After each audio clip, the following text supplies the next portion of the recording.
What's going on, everybody? YL from Rebel Ears here with another exciting event. As you can see, I am at the Tour Le Mans 12-hour marathon race. This happened at Road Atlanta, right in Brazelton, probably about an hour outside of downtown. And as you can see, I'm just kind of giving you guys the vibe, letting you guys feel what I felt all week. I hope you guys enjoy this video. Sit back, stay tuned. This is going to be one of my favorite ones.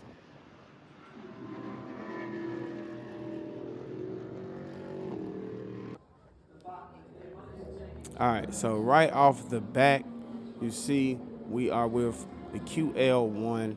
All right, so I have 6 microphones, wireless. All right, so wireless number 1, I just named the host mic. It's an MC mic. So this particular event, we were in a tent, a custom tent for BMW racing, and we were interviewing all of the drivers and the different some different employees and some different people behind the scenes that have a lot to do with BMW racing. All right, so it was a really cool event. Right now, I'm just showing you guys basically my different auxes. So I have 4 different zones of speakers, right? So I'm showing them to you now. All right. So we have some speakers downstairs. I have some speakers upstairs, and I also have, of course, my main left and right, which is right at the stage. All right. So pretty much, I'm sending all of my microphones to those individual outputs. All right. So when I click on my first microphone, channel 1, you can get to see that I'm flipping through. They're all hitting the different speakers. So as you can see, delays. You see downstairs corner. You see upstairs left, upstairs right. And then, of course, like always, you see the different EQs that are on my microphones itself. All of my microphones are going to that blue mic channel I just showed you. It's including my OS mic. So the OS mic is an O snap mic. If this wasn't G rated, it'd be the mic. All right. So that's basically if anything goes wrong, we have a backup mic. That mic is always corded. All right. It's never wireless. As you can see, I'm really pushing that gain way harder than my wireless mics. That's just kind of what comes with it. It's an SM58, and it's always handy dandy, the go-to OS mic, the O snap mic, the SM58. So that's what that mic is. So total, I have 7 microphones. All right. Let me see what else we got here. So I want to show you guys really quickly. I'm going to show you guys some of this GEQ. So we go to the rack here. Of course, you have different effects, your different compressors and different things like that.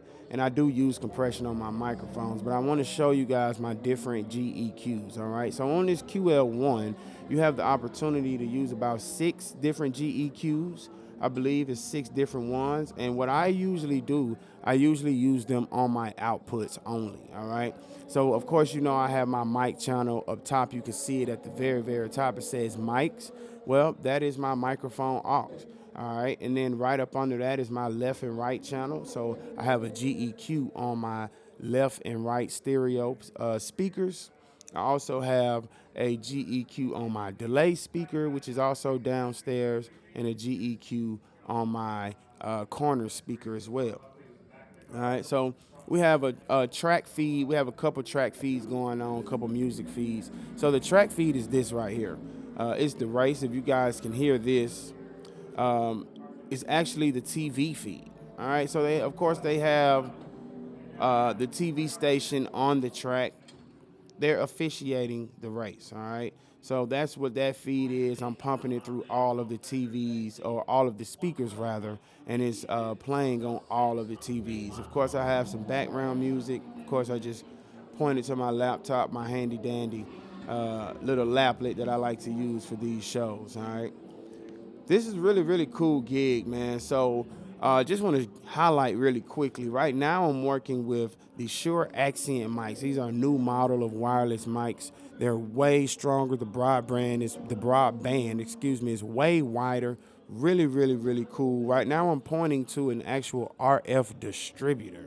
All right, so you have power distributors, you have different distributors on different racks. And in this particular mic rack, we actually have an Accent uh, RF distributor, all right? And it's connected to all 8 of those channels that I'm pointing at right now. So I have 2 quad packs, 2 4-channel packs with a total of 8 channels total, but I'm only using 5 of the wireless, all right? Really cool, really cool. So this is the tent. This is the room. I can't really show a lot of the tent, of course. The stage and all of that is in the front of the room. And we are stepping outside now. It is really, really loud. So the main challenge of this show was actually trying to get the interviewers louder than the track. As you can see, we're right by the track. As you can hear right up under my voiceover, how loud those cars are. And I really have that volume turned way down so I can talk over it. That was the struggle, just trying to get the volume way louder than the track without facing feedback. And I did a really good job at it, and they were happy. So that's all that matters. All right, so now we're on the move a little bit. In this particular gig, there was a lot of downtime. Like I said, there were interviews for 3 days straight. But, of course, I can't interview drivers when they're actually on the track driving. So I'm just giving you guys a different view of the track. Some of the different turns and curves that the drivers are driving through. As you can see, all of the people are kind of spread out all over the place. RVs, tents. They got their chairs, blankets, kind of everywhere. And as we start walking further down, I want to show you all kind of the atmosphere, right? It's a really huge track, a lot going on outside.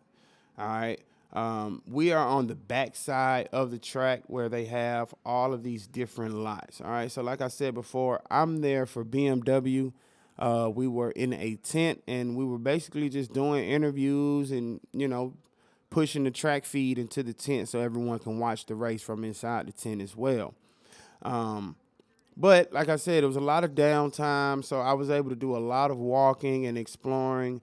To the left of me, you will see the Corvette lot. To the right of me, you'll see the Porsche lot. So out here at the race, they had so many different lots. They also had a BMW lot. You saw a Mustang lot as well. So it basically is just owners of these particular cars, right? As you can see, Porsche on that tent. That whole lot is just full of Porsches. Same thing with that side over there where I'm showing you is all Corvettes. And it's basically just like a VIP hangout area for people that own the brand of these cars. So a lot of these people, they come in and they have these souped up cars.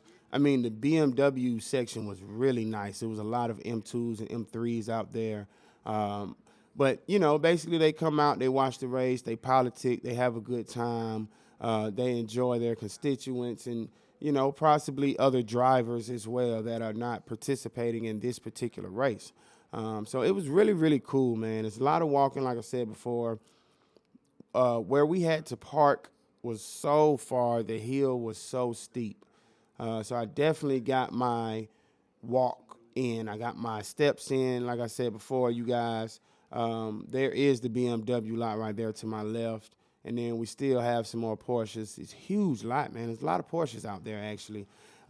Most of the BMW drivers were foreign. So there were some Germans and there were some European guys that we interviewed, which was really, really cool. The issue with interviewing foreign speakers is they don't project as much as American speakers, of course. It's a language barrier. They have accents, and they're usually really, really laid back. So it was a struggle trying to turn their mics up louder than the track because we were interviewing them, some of the people during the actual race, not the drivers itself, but some of the behind-the-scenes people were being interviewed during the race. So it was really, really cool, man. This is like the benefit of some of the cool things that I get to do for a living, right? I'm getting paid great money to be out here and run some great sound, great gear, And when I'm not working, I get to walk around. I'm gonna show you guys this fan experience. They had this huge parking lot basically blocked off. All of these tents. I really didn't dive deep and far, as deep and far as I could have down into this fan experience. I did end up walking a lot deeper and kind of buying some things and on another day. But this particular day, I just kind of wanted to show you all what the race had to offer, what I was able to do. The company that I was out there contracting with, they provided me a hotel room. It's basically just a win-win for me. I'm getting paid great money. I'm around cool cars, cool technology, around great people. And who would have ever thought that my first time actually witnessing a professional race would be me working at BMW tent. So, win-win for me. As you can see, I'm just showing you guys just some different cars. So many different booths out there, so many different uh, opportunities to network. If you're drivers, they have all kind of different experiences out there that, kind of like simulation type of tents and stuff out there. A lot of different merch. I definitely should have bought me some Ferrari merch while I was out there. I slipped up on that. But all of those tents you see to the right, all of those tents were basically merch. Way back, if you go straight all the way back down, you'll see food and stuff. You see these nice BMWs. Like I said, I was there with BMW, so I definitely had to highlight some of their wonderful, beautiful cars. I think this is the M2 right here. Yep, M2. Saw a lot of those. They actually debuted one of those in our tent. So they have an M5 hatchback. My first time actually seeing an M5 ever. Didn't even know they made M5s, and I definitely didn't know it was a hatchback.